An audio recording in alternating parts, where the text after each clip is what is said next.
I'm really failing to see how this is Christian love. Well, no. I see how it's Christian love, at least the type of Christianity that I grew up with, but condemning someone's very identity is not recognizing their humanity.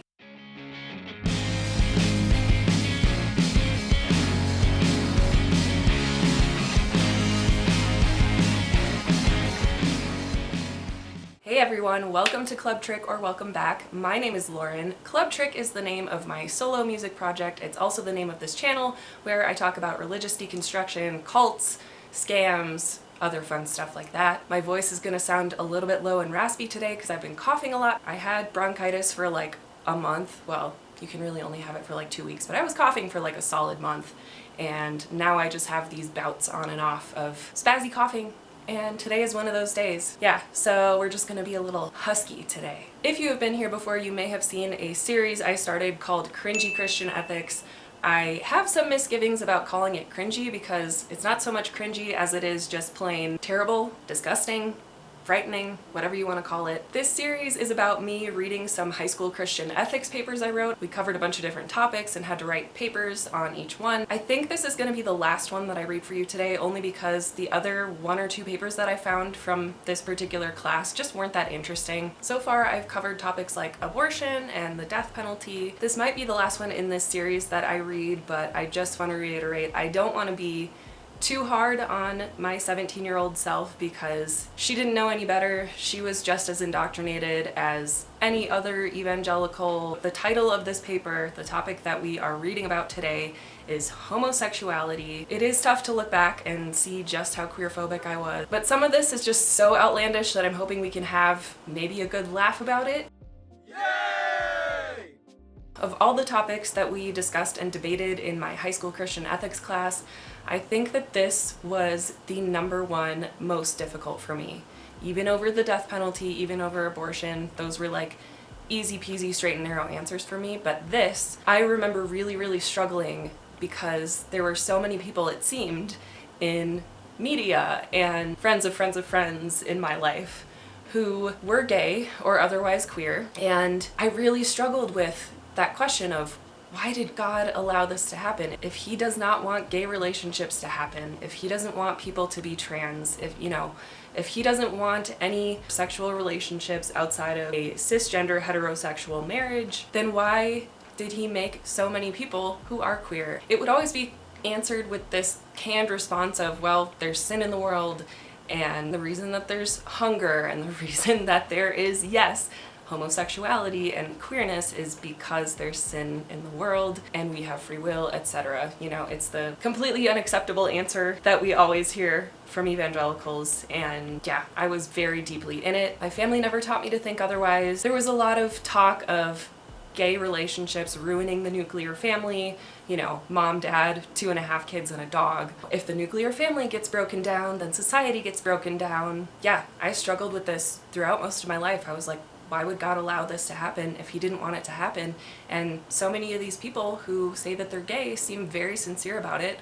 And in the back of my mind, even though I wasn't really admitting this to myself, I was kind of noticing subconsciously, like, wait, they're not actually hurting anybody. What they're doing is private, and it's between consenting adults. You know, I didn't have the words for that feeling back then when I was a teenager. All that to say, unfortunately, I would align with what I'm about to read to you for most of my life, for all of my childhood and teen years, and unfortunately all through my college years, to the point where I alienated a few people. I look back on that and definitely regret that. I always say that belief is not a choice, and I was indoctrinated against my will. That's what indoctrination is. I sincerely thought that I was pleasing God by disowning a homosexual queer lifestyle that my friends wanted to follow. There was a lot of trying to soft pedal it by saying, oh, your sin is just as bad as my sin. I'm no better than you. You're no better than me.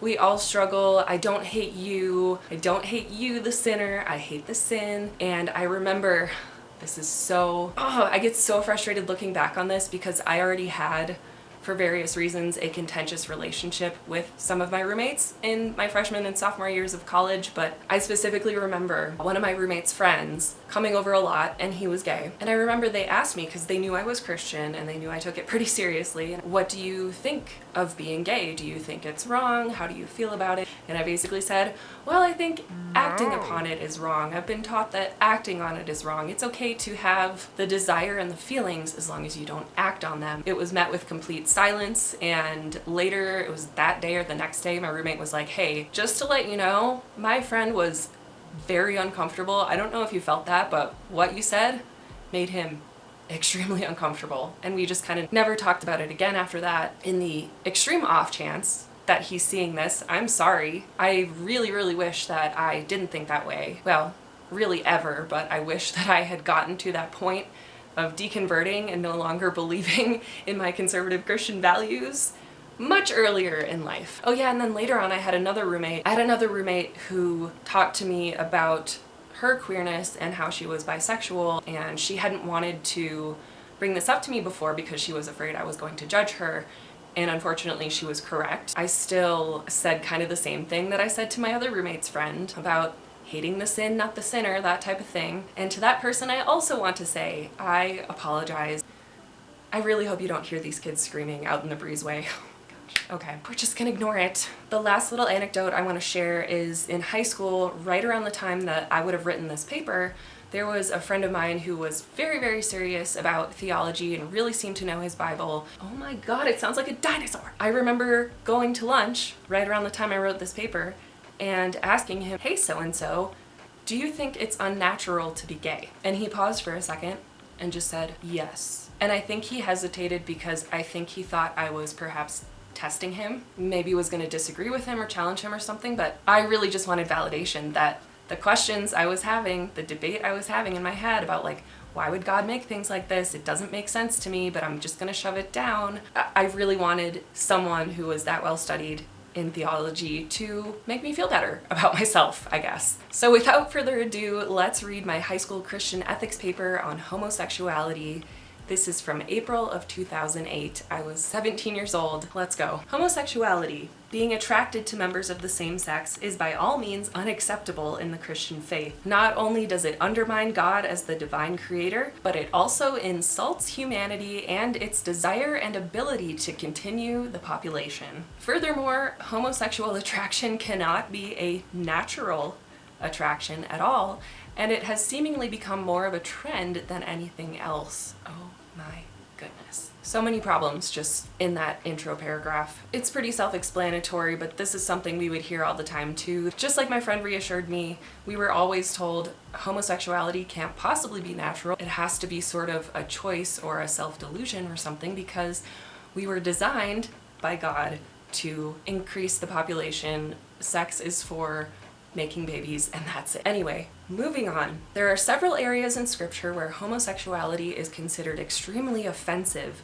and is directly condemned. So I mention Corinthians chapter 6 verses 9 and 10. Neither the sexually immoral nor idolaters nor homosexual offenders will inherit the kingdom of God. So in the Corinthians verse, homosexuality is considered just as much of a crime as idolatry, adultery, thievery, and drunkenness. Romans chapter 1 verse 27 is even bolder. In the same way, the men also abandoned natural relations with women and were inflamed with lust for one another. Men committed indecent acts with other men and received in themselves the due penalty for their perversion. Clearly, the indecent acts indicated here were of the homosexual nature, and those involved were looked down upon by God. Perhaps the most obvious yet simplest piece of biblical evidence to support heterosexuality, and only heterosexuality, is in Genesis 1, which explains that God created male and female and intended for them to reproduce. This alone leaves no room for any sort of legitimate relationship between two men or two women. It also reiterates the fact that homosexuality is a learned trait. How does it reiterate that? How do those verses reiterate that? And in no way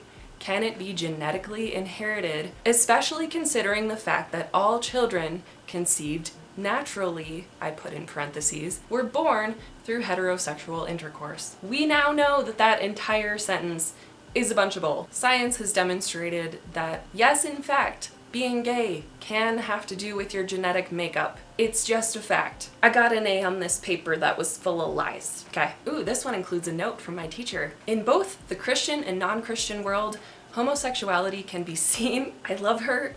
I love my teenage self. I feel so bad for her, and I kind of want to smack her because she says, in both the Christian and non-Christian world, homosexuality can be seen as an insult to society and humanity in general. No matter how private homosexuals make their relationships, and no matter how much freedom they may have as adults, their actions are not justified. They may have rights as citizens and human beings, but not as homosexuals. I'm so glad we didn't have Twitter back then, because you know somebody would find a tweet of me saying that homosexuals are not human beings and I would be hella canceled. So after that statement about them having just as much rights as anybody else as human beings, my teacher put 2 question marks. And on the other side of the page he wrote, "What about those who profit for overpriced merchandise?" I'm guessing he's referring to something like Pride Fest merchandise or rainbow t-shirts or cakes or balloons or something. I really don't know what he meant by that, but I'm assuming he's saying, well, do they really have rights? Like if they run a business, can they just put products out there that benefit from their immorality? I don't know. I'm guessing that he's saying something like that, but I truly don't remember. Anyway, like anyone else who commits any other act of immorality, homosexuals have no right to do what is morally wrong.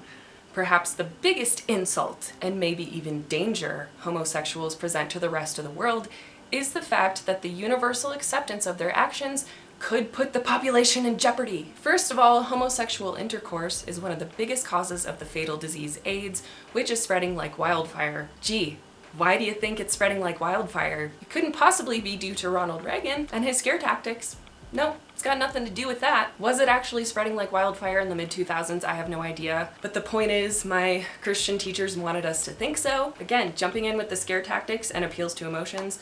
Yes, I do know this was a Christian ethics course that wanted you to always side with the Christian view of things. So already it's flawed and not based in fact or science. But the fact that I was graded on this, the fact that this was a class, it's completely subjective and based on indoctrination is just wild. Moreover, and this is what I mentioned in my introduction, not only could homosexuality already be slowing down continuation of the population, but if everyone accepted it at once, then the population would self-destruct.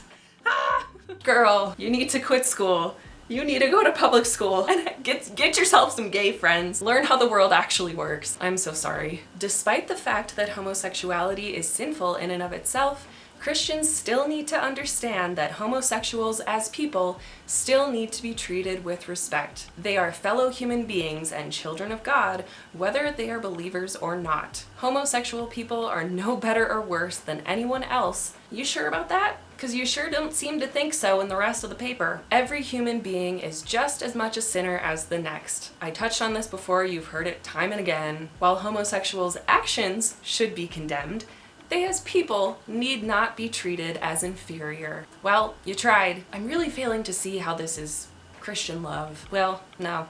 I see how it's Christian love, at least the type of Christianity that I grew up with, but condemning someone's very identity is not recognizing their humanity. Oh, thank goodness, last paragraph. No matter the legal consent and freedom that may allow for a homosexual relationship, it is not acceptable in the eyes of most of society. You sure about that? Especially those of Christians. Homosexuality is not natural, even though there are tons of other sentient species who demonstrate homosexual behaviors, and even though there are tons and tons of Christian queer people who have tried and tried and tried to fight off the feelings and have even married the opposite sex to try to get rid of those feelings and still have them. It's not natural.